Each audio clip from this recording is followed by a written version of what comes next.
नमस्कार दोस्तों, मैं अवनीश कुमार और आप देख रहे हैं भारत की बात 24। दोस्तों, मोदी सरकार इसी सत्र में वक्फ बिल संसद में पेश करने जा रही है। इसी के चलते एआईएमआई के प्रवक्ता वारिस पठान ने सरकार पर हमला बोला है और ये कहा कि ये मुसलमानों की जमीन को सरकार अपने कब्जे में करना चाह रही है, इसलिए बिल संसद में आ रहा है। लेकिन उन्होंने ये भी कहा है कि मोदी सरकार संसद में ये बिल पास नहीं करा पाएगी क्योंकि उनके पास मेजोरिटी नहीं है। वारिस पठान ने यह भी बोला, चंद्रबाबू नायडू, जयंत चौधरी और नीतीश कुमार के बिना ये सरकार बिल को संसद में पास नहीं करा पाएगी। अगर इन लोगों ने सरकार को समर्थन दिया तो देश के मुसलमान इन्हें कभी माफ नहीं करेंगे। यानी कि नीतीश कुमार, चंद्रबाबू नायडू और जयंत चौधरी ने अगर सरकार को समर्थन दिया तो ये खुले तौर पर उनको धमकी दे रहे हैं कि देश के मुसलमान आपको माफ नहीं करेंगे। आइए सुनते हैं वारिस पठान ने क्या बोला।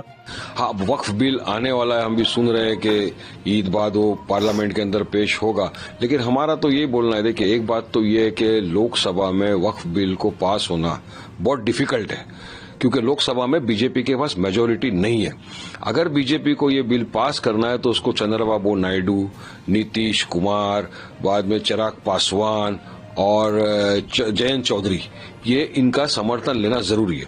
और मैं एक चीज आपके माध्यम से कहना चाहता हूं, अगर ये लोगों ने इस बिल को समर्थन किया तो भारत देश का मुसलमान कभी भी इन लोगों को माफ नहीं करेगा क्योंकि ये बिल पर से असंवैधानिक है। ये टोटल वायलेशन है आर्टिकल 14, 25, 26 का। आप किस तरह से एक नॉन मुस्लिम को एक मुस्लिम वक्फ बोर्ड के अंदर डालोगे? आप एसडीएम को पावर दे रहे हो, आप कलेक्टर को पावर दे रहे हो। आप कलेक्टर, एसडीएम तो गवर्नमेंट के अंडर में रहते हो, वो तो बोल देगा कि भाई जमीन जो है ये वक्फ की नहीं है, इसके डिस्प्यूट है, तो चले गया जमीन। उसके बाद में अब लिमिटेशन का एक्ट जो है वो यहां पर नहीं रखते हो। आप चेंज ऑफ यूजर के अंदर आपने उसके अंदर ये सब करके रख दिया। तो मतलब सारी चीज अगर आप देखो तो ऐसा लगता है कि जो वक्फ अमेंडमेंट बिल आ रहा है ये बीजेपी की एक सोची समझी साजिश का नतीजा है, जिसके तहत वो हम मुसलमानों की, हमारी वक्फ की जमीनों को हड़प करना चाहते हैं। वो जो बाजा बजा रहे ना कि हम वक्फ को बचाने के लिए कर रहे हैं, ये सरासर झूठ है। इनकी नीयत में खोट है। ये वक्फ को बचाने के लिए कुछ नहीं कर रहे, ये हमारी वक्फ की जमीन को हड़प करने के लिए इस तरह का काला कानून ला रहे।